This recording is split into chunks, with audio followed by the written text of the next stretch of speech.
হামজা চৌধুরী, সমিত সোম, ফাহমিদুলদের মতো প্রবাসী বাংলাদেশি ফুটবলাররা যোগ দেওয়ার পর থেকেই পাল্টে যেতে থাকে বাংলাদেশ পুরুষ ফুটবল দলের চিত্র।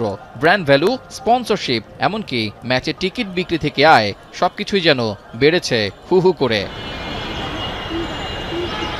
এবার নারী ফুটবলেও একই পদ্ধতি অবলম্বনের পথে বাংলাদেশ ফুটবল ফেডারেশন।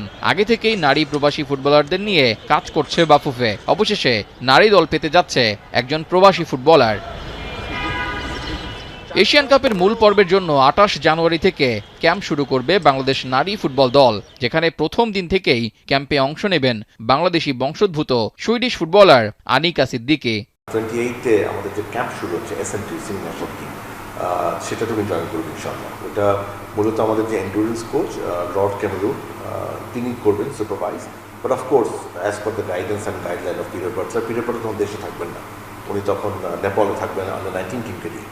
বাট আমাদের এসএনটি সিনিয়র ন্যাশনাল টিমের যে ক্যাম্পটা হবে সেই ক্যাম্পে উনি জয়েন করবেন, এবং উনি যেহেতু আবার চলে যাবেন, she has to go back and join her university, so উনি 6 তারিখ মতো ক্যাম্পে থাকবেন। শুধু আনিকাই নয়, আরও বেশ কিছু নারী প্রবাসী ফুটবলারদের নিয়ে কাজ করছে বাফুফে। সবকিছু ঠিকঠাক থাকলে ধারাবাহিকভাবে তারাও দেশের জার্সিতে খেলার সুযোগ পাবে বলে জানিয়েছেন ফাহাদ করিম। আরও বেশ কিছু প্লেয়ার নিয়ে কাজ করছি, বাট আগেও যেটা বলেছি, আমরা আসলে ইন্টেনশনে ইনফরমেশন ডিসক্লোজ করি না।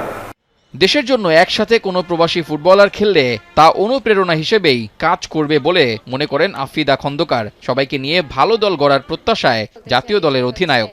অবশ্যই ভালো হবে। দেশের ভিতরেও আমরা যেহেতু দেশের মেয়েরা খেলছি, বাইরে থেকেও যদি আসে আমরাও ইন্সপায়ার হব যে ওরাও দেশের জন্য খেলতে আসে। আমরা সব মিলেমিশে একটা ভালো দল করতে চাই বাংলাদেশ টিম।